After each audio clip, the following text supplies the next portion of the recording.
I should note before starting that my knowledge on both GT and Super is not as extensive as my knowledge on the Dragon Ball manga. I've seen GT in full once before, but it was a long time ago, and while I've kept up with Super to a point, I wasn't able to finish it. That being said, I am familiar with both to an extent, at least enough to talk about what I'm going to talk about today. I always felt as though both ultimate transformations of GT and Super didn't really mesh well with the Gokus they presented to us.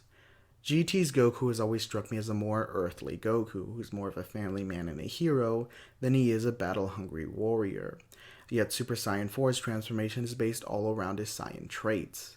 Needing blood waves to achieve it, having a tail, and just generally having a more animalistic look to him.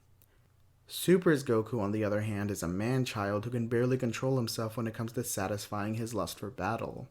He's always looking to leave home to train and is almost always talking about how super excited he is to fight new people. Yet the philosophy of Ultra Instinct is based around the idea of detaching oneself of personal desire and thought to reach a stronger state. Now, knowing how selfish and reckless Super's Goku acts, does he really seem like the kind of guy that can pull this off? GT's Goku I can kind of understand, but Super? I don't really see it. Though maybe he did mature towards the end of the universe survival arc, again, I didn't finish it, so I don't know. The other funny thing about Ultra Instinct is that the philosophy it presents to us is something Goku has already learned. Maybe not to the point where he can react without thinking, but if you look at his gradual growth throughout Dragon Ball, you can see that the character grew from a wild, silly child to a more mature, focused fighter, who became strong of both mind and body. And by the time we get to the 23rd Budokai, his patience and teachings pay off.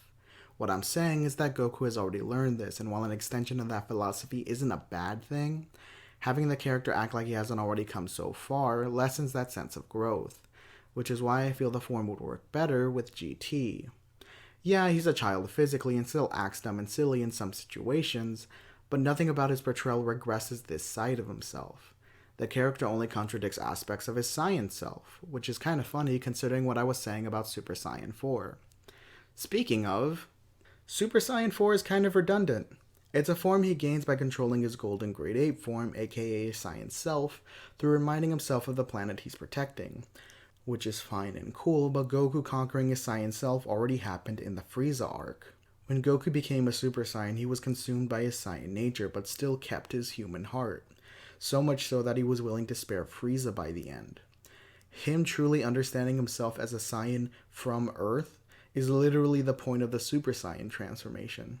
So having that same conflict basically happen again here doesn't really add anything, and considering GT's Goku didn't really seem to care about his Saiyan nature in the first place, it's not like this was much of an internal struggle.